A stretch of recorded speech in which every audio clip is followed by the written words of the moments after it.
12/1/2020 ಮಧ್ಯಾಹ್ನ ಕಾಂಗ್ರೆಸ್ ಮುಖಂಡರಾದಂತಹ ರಾಜೀವ್ ಗೌಡ್ರು ನಗರಸಭೆ ಪೌರಾಯುಕ್ತರು ಮತ್ತು ನಗರಸಭೆ ವರ್ಕರ್ಸ್ ಬಗ್ಗೆ ಬಹಳ ಅವಹೇಳನಕಾರಿ ಮತ್ತು ಅವೆಚ್ಚವಾಗಿ ಮಾತಾಡಿರೋದನ್ನು ತಾಲೂಕಿನ ಜಾತ್ಯತೀತ ಜನದ ಎಲ್ಲ ಮುಖಂಡರುಗಳು, ತಾಲೂಕಿನ ಮತದಾರರು ಮತ್ತು ಎನ್ ರವಿಕುಮಾರ್ ಅವರ ಅಭಿಮಾನಿಗಳು ಇದನ್ನು ಖಂಡಿಸ್ತಾ ಇದ್ದೀವಿ. ಇದರ ಪೂರ್ವಕವಾಗಿ ತಮ್ಮೆಲ್ಲರಿಗೂ ಈ ಒಂದು ಸ್ವಾಗತವನ್ನು ಕೋರ್ತಾ, ಈಗ ನಮ್ಮ ಮುಖಂಡರಾದಂತಹ ಮುನಿಯಪ್ಪಣ್ಣವರು ಏನು ಘಟನೆ ಬಗ್ಗೆ ಮಾತಾಡಬೇಕು ಅಂತ ಅಂದ್ಬಿಟ್ಟು ಅವರಲ್ಲಿ ನಾವು ಮನವಿ ಮಾಡ್ತಾ ಇದ್ದೀವಿ. ಆಯುಕ್ತರ ಬಗ್ಗೆ, ನಮ್ಮ ಶಾಸಕರ ಬಗ್ಗೆ, ಕ್ಷೇತ್ರದ ಮತದಾರರ ಬಗ್ಗೆ ಕಾಂಗ್ರೆಸ್ ಮುಖಂಡ ರಾಜೀವ್ ಗೌಡರು ಏನಿವತ್ತು ಅವಾಚ್ಯ ಶಬ್ದಗಳಿಂದ ಮಾತಾಡಿದ್ದಾರೆ. ಇದನ್ನು ಇಡೀ ಕ್ಷೇತ್ರದ ಜಾತ್ಯತೀತ ಜನತಾದಳದ ಮುಖಂಡರು ಮತ್ತು ಕಾರ್ಯಕರ್ತರು ಇದನ್ನು ಖಂಡನೆ ಮಾಡ್ತಾ ಇದ್ದೀವಿ. ಸುಮಾರು 20-30 ವರ್ಷದಿಂದ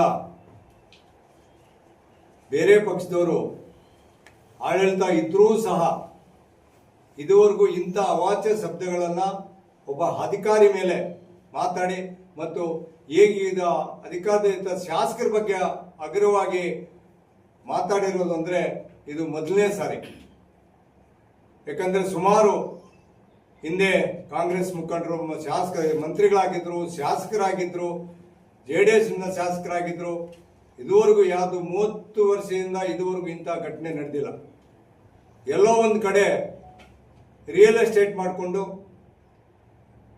ಏನಿವತ್ತು ಜನ ಕಷ್ಟ ಸುಖಗಳನ್ನ ಅರಿದಿರ, ಅವರ ಒಂದು ಮನೋಭಾವನ ಅರಿದಿರ ಇವತ್ತು ಈ ಕಾರ್ಯಕರ್ತರ ಮೇಲೆ, JDS ಕಾರ್ಯಕರ್ತರು ಮತ್ತು ಶಾಸಕರ ಮೇಲೆ ಮತ್ತು ಅಧಿಕಾರಿಗಳ ಮೇಲೆ ಈ ಥರ ಒಂದು ಪ್ರಯೋಗ ಮಾಡಿರೋದು ಅಂದರೆ, ಅವಾಚ್ಯ ಶಬ್ದದಿಂದ ಪ್ರಯೋಗ ಮಾಡಿರೋದು ಅಂದರೆ ಇದಕ್ಕೆ ನಾವೆಲ್ಲರೂ ಸೇರಿಕೊಂಡು ಖಂಡನೆ ಮಾಡ್ತೀವಿ. ಈಗ ನಮ್ಮ ಕ್ಷೇತ್ರದ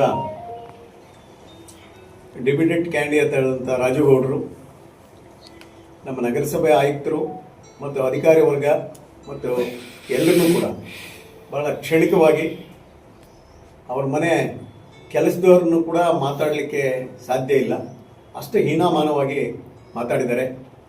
ಖಂಡಿತ ಯಾರೇ ಗೌರ್ಮೆಂಟ್ ಸರ್ಕಾರಿ ನೌಕರರು ಇದ್ರ ಬಗ್ಗೆ ಭಯ ಪಡಬೇಡ್ರಿ, ನಾವು ನಿಮ್ಮ ಜೊತೆ ಇರ್ತೀವಿ. ಎಂಥ ಸಂದರ್ಭದಲ್ಲೂ ಕಾನೂನು ಪ್ರಕಾರ ಕೆಲಸ ತಗೋಬೇಕೆ ಹೊರತು ಈ ಅವಾಚ್ಯ ಶಬ್ದಗಳಿಂದ ಯಾವತ್ತೂ ನಾವು ಅಧಿಕಾರಿಗಳ ಹತ್ರ ಕೆಲಸ ತಗೊಳಕ್ಕಾಗಲ್ಲ. ಇದನ್ನು ಮನಗಾಣಬೇಕು ರಾಜೇಗೌಡರು. ಅದ್ರ ಜೊತೆಗೆ ನಮ್ಮ ನೆಚ್ಚಿನ ಶಾಸಕರು, ಜನಪ್ರಿಯ ಶಾಸಕರು, ವಿರೋಧ ಪಕ್ಷದವರು ಕೂಡ ಒಂದು ಮಾತು ಕೂಡ ಮಾತಾಡಿದೆ, ಒಂದು ಒಳ್ಳೆ ಕೆಲಸ ಆಗ್ತಾರೆಪ್ಪ, ತಾಲೂಕು ಚೆನ್ನಾಗಿದೆ ಅಂತ ಮಾತನಾಡೋಂಥ ಟೈಮಲ್ಲಿ ಇವರು ಭಾಳ ಆ ಶಬ್ದಗಳು ಕೇಳಿದ್ರೇ, ಯಾಕಂದರೆ ಅವ್ರ ಬಾಯಲ್ಲಿ ಆ ಶಬ್ದ ಬರಬಾರದು. ಕಾರಣ ಏನಂದರೆ ಅವರು ಒಬ್ಬ ಜನಪ್ರತಿನಿಧಿ, ಜನಗಳ ಮಧ್ಯೆ ನಿಂತು ತಾಲೂಕಲ್ಲಿ ಎಲ್ಲ ಪ್ರಜೆಗಳ ಹತ್ರ ಹೋಗಿ ಓಟ್ ಹಾಕ್ಸ್ಕೊಂಡಿರ್ತಕ್ಕಂಥ ಜನ ಬಾಯಲ್ಲಿ ಅದು ಬರಬಾರ್ದು. ಖಂಡಿತವಾಗಿ ಇದೇ ರೀತಿ ಮುಂದುವರೆದ್ರೆ ನಮ್ಮ ಮುನಿಯಪ್ಪನವ್ರು ಹೇಳ್ದಂಗೆ 16,000 ಜನ ಸೇರಿ ಒಂದು ದೊಡ್ಡ ಪ್ರತಿಭಟನೆ ಮಾಡಬೇಕಾಗ್ತದ. ಆಮೇಲೆ ಈಗೇನಾಗಿದೆ ಇದಕ್ಕೆ ಕಾನೂನು ರೀತಿ ಅವ್ರ ಮೇಲೆ ಕ್ರಮ ಜರುಗಿಸಲೇಬೇಕು. ಆ ಕಾನೂನು ರೀತಿ ಕ್ರಮ ಏನಾದರೂ ಜರುಗಿಲ್ಲ ಅಂತಂದಾಗ ನಾವು ಅದನ್ನು ದೊಡ್ಡ ಹೋರಾಟ ಮಾಡ್ತೀವಿ ಅಂತ ತಮ್ಮ ಮುಖೇನ ಅವರಿಗೆ ಹೇಳಲಿಕ್ಕೆ ಬಯಸ್ತೀನಿ. ಇದುವರೆಗೂ ಕೂಡ ಯಾವುದೇ ಒಬ್ಬ ಮುಂಚೂಣಿ ನಾಯಕ ಆಗಿರ್ತಕ್ಕಂಥವನು ಇದುವರೆಗೂ ಕೂಡ ಯಾವುದೇ ಒಬ್ಬ ಅಧಿಕಾರಿ ಬಗ್ಗೆ ಆಗಲಿ ಅಥವಾ ವಿರೋಧ ಪಕ್ಷದ ನಾಯಕರ ಬಗ್ಗೆ ಆಗಲಿ ಇಷ್ಟೊಂದು ಅಗ್ರವಾಗಿ ಮಾತಾಡಿರ್ತಕ್ಕಂಥ ಉದಾಹರಣೆ ಇರಲಿಲ್ಲ. ಯಾಕಂದರೆ ಇವತ್ತು ಶಾಸಕರು ಶಿಡ್ಲಘಟ್ಟ ವಿಧಾನಸಭಾ ಕ್ಷೇತ್ರದಲ್ಲಿ ತಮಗೆಲ್ಲ ಗೊತ್ತಿರೋ ಹಾಗೆ ಯಾವ ರೀತಿ ಕೆಲಸ ಕಾರ್ಯಗಳು ಮಾಡ್ತಾ ಇದ್ದಾರೆ.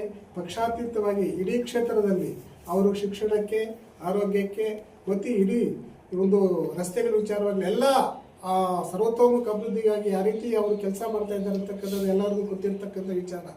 ಅದೊಂದು ಕಡೆ ಆದರೆ ಇಲ್ಲಿ ಒಬ್ಬ ಒಂದು ಪಕ್ಷದ ಪ್ರತಿನಿಧಿಯಾಗಿ, ಯಾಕೆಂದರೆ ಈಗ ಲಾಸ್ಟ್ ಟೈಮ್ ಎಲೆಕ್ಷನ್ನಲ್ಲಿ ಆತ ಕಾಂಗ್ರೆಸ್ ಪಕ್ಷದಲ್ಲಿ ಬಿ ಫಾರಂ ತಕೊಂಡು ಸೋತಿರ್ತಕ್ಕಂಥ ಅಭ್ಯರ್ಥಿ ಒಬ್ಬ ಪಕ್ಷದ ಮುಂಚೂಣಿ ನಾಯಕ ಆತ ಬೇರೆ ಒಂದು ಪರಿಕೀಯರಾಗಿ ಬಂದಿರತಕ್ಕಂಥ ಒಬ್ಬ ಮನುಷ್ಯ ಆತ. ಇಲ್ಲಿ ಹುಟ್ಟಿ ಬೆಳೆದಿರ್ತಕ್ಕಂಥ ಮನುಷ್ಯ ಅಲ್ಲ.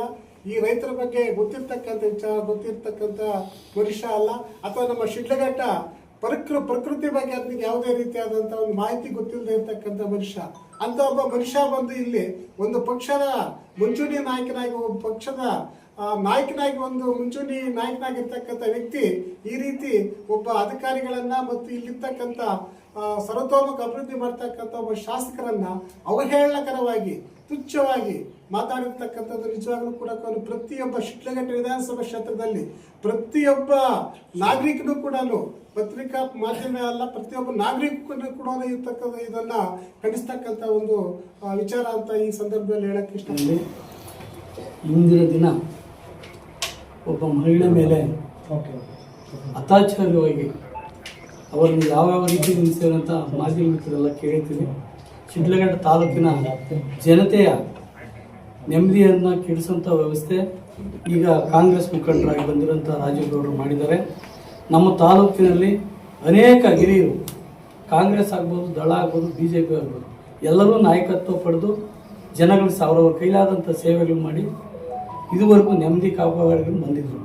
ಅದರಲ್ಲಿ ಇತ್ತೀಚೆಗೆ ನಮ್ಮ ಶಾಸಕರು ಏನಾದರೂ ಒಂದು ಸ್ವಲ್ಪ ಮುಂದೆ ನಮ್ಮ ತಾಲೂಕಲ್ಲಿ ಯಾವುದೇ ಒಂದು ಕಂಪ್ಲೇಂಟ್ ಆಗಬಾರ್ದು, ಯಾರಿಗೆ ಒಂದು ನೋವಾಗಬಾರ್ದು, ಆ ರೀತಿ ನಡ್ಕೊಬೇಕು ಅನ್ನೋ ಒಂದು ಭಾವನೆ ಇಟ್ಕೊಂಡು ಅವರು ಆ ಸಂಕಲ್ಪ ಇಟ್ಕೊಂಡು ವಿದ್ಯಾಭ್ಯಾಸದ ಬಗ್ಗೆ, ಆರೋಗ್ಯದ ಬಗ್ಗೆ ಒತ್ತು ಕೊಟ್ಟರು. ಅದ್ರ ಜೊತೆಗೆ ಎಲ್ಲ ಊರುಗಳಲ್ಲಿ ಶಾಂತಿ ರೀತಿಯಿಂದ ಇರಬೇಕು ಅಂತ ಫಸ್ಟ್ JDS ಕಾರ್ಯಕರ್ತರಿಗೆ ಮನವಿ ಮಾಡಿದರು. ನೋಡಪ್ಪ, ಎಲ್ಲಿ ಕೂಡ ಜನಗಳಿಗೆ ನೋವಾಗಂಗೆ ರೀತಿ ನಡ್ಕೊಂಬಾರ್ದು, ಯಾವುದೇ ಒಂದು ಕಂಪ್ಲೇಂಟ್ ಆಗಬಾರ್ದು. ನೀವು ಆ ರೀತಿ ಹೋದರೆ ಎಲ್ಲ ಪಕ್ಷದವರು ಕೂಡ ನಮ್ಮನ್ನು ನೋಡಿ ಅದನ್ನು ಪಾಲನೆ ಮಾಡ್ತಾರೆ. ಅದೇ ರೀತಿ ಹೋಗ್ಬೇಕಂತ ಅದನ್ನು ಸಹಿಸಲಾರದ ಈ ದೊಡ್ಡ ಜನ ನಮ್ಮ ತಾಲೂಕು ಒಲಿಸಿ ಬಂದು ಇವತ್ತು ತಾಲೂಕಿನ ನೆಮ್ಮದಿಯನ್ನು ಹಾಳು ಮಾಡ್ತಾವ್ರೆ.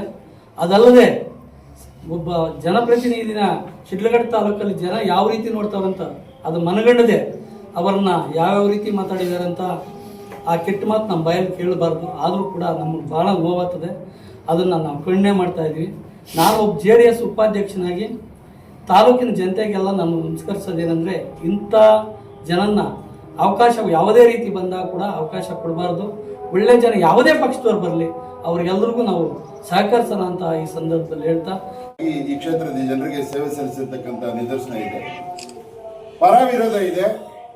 ಆಮೇಲೆ ಈ ಶಾಸಕರಾಗಿ, ರಾಜ್ಯ ಮಟ್ಟದ ನಾಯಕರಾಗಿ ಸೇವೆ ಸಲ್ಲಿಸಿರ್ತಕ್ಕಂಥ ಶಾಸಕರಿದ್ದಾರೆ. ಇಲ್ಲಿವರೆಗೂ ಕೂಡ ಕ್ಷೇತ್ರದ ವ್ಯಾಪ್ತಿಯಲ್ಲಿ ಈ ರೀತಿ ಉದ್ದಟತನದಿಂದ, ಸರ್ವಾಧಿಕಾರಿ ಧೋರಣೆಯಿಂದ, ಅವಾಚ್ಯ ಶಬ್ದಗಳಿಂದ ಮಾತಾಡಿ ರಾಜಕಾರಣ ಮಾಡಿದಂಥವರು ಯಾರೂ ಇಲ್ಲ.